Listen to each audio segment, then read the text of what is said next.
আমরা সকলেই face wash বা সাবান দিয়ে মুখটাকে পরিষ্কার করে নিই, কিন্তু প্রতিদিন যদি দুবেলা করে আমরা মুখে সাবান বা ফেস ওয়াশ লাগাই তাহলে আমাদের ত্বকের পিএইচ ব্যালেন্স নষ্ট হয়ে যায়।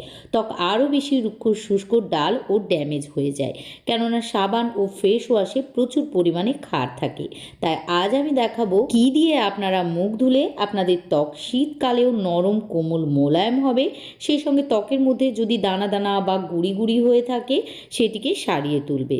ত্বকের মধ্যে ব্ল্যাক হেডস হোয়াইট হেডস থাকলে সেটিকে দূর করবে, ট্যান রিমুভ করবে আর ত্বককে ভেতর থেকে ক্লিন করে উজ্জ্বল ফর্সা বানাতে সাহায্য করবে।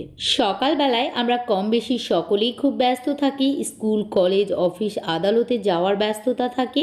আবার হাউস ওয়াইফ যারা, তাদের রান্না বান্না বা ঘরের বিভিন্ন ধরনের কাজে তারা ব্যস্ত থাকে। তাই সকালবেলায় ঘুম থেকে উঠে রূপচর্চা করার ততটা সময় কারোরই থাকে না, কিন্তু সকালবেলায় উঠে আমরা সকলেই মুখটাকে ক্লিন করি। তাই ক্লিন করার জন্য আমি ঘরোয়া ফেস ওয়াশ কীভাবে বানাবেন সেটি দেখাবো, যাতে আপনাদের ত্বকের কোনো ক্ষতি ছাড়াই মুখ পরিষ্কার করে নিতে পারেন আর আপনাদের ত্বকটাকে হেলদি গ্লোয়িং ফেয়ার ব্রাইট করে রাখতে পারেন। এর জন্য আমাদেরকে প্রথমেই নিয়ে নিতে হবে বেসন। বেসন কি করে? বেসন আমাদের ত্বকের পোরগুলিকে ডিপলি ক্লিন করে, ফলে আমাদের ত্বকে একনে পিম্পলের মতো সমস্যা দেখা দেয় না। আর ত্বকের মধ্যে দানা দানা বা গুড়ি গুড়ি থাকলে সেগুলিকেও সারিয়ে তোলে, ত্বকের ট্যানকে রিমুভ করে ও ত্বককে ফর্সা বানাতে সাহায্য করে। এবার আমাদেরকে নিয়ে নিতে হবে চালের গুঁড়া। এখানে বেসন যে পরিমাণে নেবেন ঠিক তার অর্ধেকটা চালের গুঁড়া নিতে হবে। ত্বকের যত্নে চালের গুঁড়া প্রাকৃতিক এক্সফোলিয়েটারের কাজ করে, যা ত্বকের মরা চামড়া, ব্ল্যাক হেডস হোয়াইট হেডস ও দাগ দূর করে ত্বককে উজ্জ্বল ও মসৃণ করে তোলে। এর ছোট ছোট কণা আমাদের ত্বককে ডিপলি ক্লিন করতে পারে। সেই সঙ্গে চালের গুঁড়া স্কিন হোয়াইটনিংয়েরও কাজ করে, তবে চালের গুঁড়া ত্বকে লাগিয়ে বেশি ঘষাঘষি করবেন না, তাহলে কিন্তু ত্বক ছিঁড়ে যেতে পারে বা ত্বকের ক্ষতি হতে পারে। তাই হালকা হাতে আপনারা রাব করে নেবেন। এবার আমাদেরকে যেটি নিতে হবে সেটি হলো হলুদ গুঁড়া। এখানে কস্তুরি হলুদ গুঁড়া যদি নিতে পারেন তাহলে সব থেকে ভালো, তবে কস্তুরি হলুদ গুঁড়া যদি না থাকে তাহলে তার বদলে আপনারা খাঁটি রান্নার হলুদ গুঁড়াও নিয়ে নিতে পারেন। আর এখানে যদি কস্তুরি হলুদ গুঁড়া অ্যাড করেন তাহলে 1 চামচের 4 ভাগের 1 ভাগ অর্থাৎ 1/4 টিস্পুন এখানে অ্যাড করবেন। আর যদি রান্নার হলুদ গুঁড়া নেন তাহলে 1 চুটকি দিলেই হবে। হলুদ গুঁড়া ঔষধি গুণে ভরপুর। এর মধ্যে অ্যান্টিব্যাকটেরিয়াল, অ্যান্টিফাঙ্গাল ও অ্যান্টিমাইক্রোবিয়াল গুণ রয়েছে, যার কারণে আমাদের ত্বকে ব্রণ, ফোড়া, ফুসকুড়ি ইত্যাদি সহজে হতে দেয় না।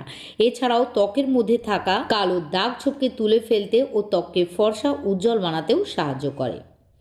নেক্সট আমাদেরকে নিতে হবে 1/2 চা চামচ নারকেল তেল। নারকেল তেল আমাদের ত্বকের জন্য ভীষণই বেনিফিশিয়াল। এটি আমাদের ত্বকের গভীর পর্যন্ত পুষ্টি জুগিয়ে ত্বককে হেলদি ও গ্লোয়িং বানায়। শীতকালে আমাদের ত্বক শুষ্ক আবহাওয়ার কারণে এমনিতেই রুক্ষ শুষ্ক ড্রাই ও বেজান হয়ে যায়, কিন্তু নারকেল তেল যদি আমরা নিয়মিত ব্যবহার করতে পারি যে কোনো উপায়ে, তাহলে আমাদের ত্বক ফাটবে না, ত্বক খসখস করবে না, ত্বক কাটবে না, ত্বকের মধ্যে চামড়া উঠে যাবে না, ত্বক ভেতর থেকে হাইড্রেট ও ময়েশ্চারাইজ থাকবে, ফলে আমাদের ত্বক নরম কোমল মোলায়েম হয়ে উঠবে। এখানে নারকেল তেল দেওয়ার পর প্রয়োজন মতো গোলাপ জলের সাহায্যে সবগুলি উপকরণকে গুলে নিতে হবে।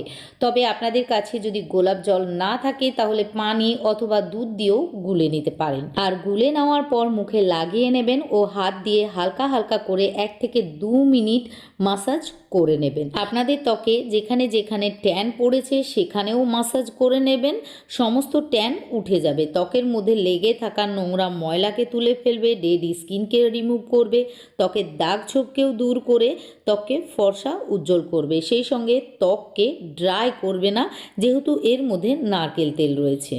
আপনারা সব সময় চেষ্টা করবেন বাজারজাত ফেস ওয়াশের বদলে এই ঘরোয়া কেমিক্যালহীন ন্যাচারাল ফেস ওয়াশ দিয়ে মুখ ধুয়ে নেওয়ার।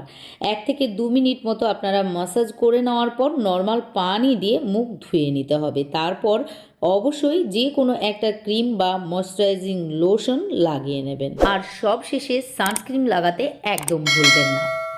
আশা করি আজকের ভিডিও ভালো লেগেছে। ভালো লাগলে অবশ্যই লাইক ও শেয়ার করে দিয়ে আমার পাশে থাকবেন।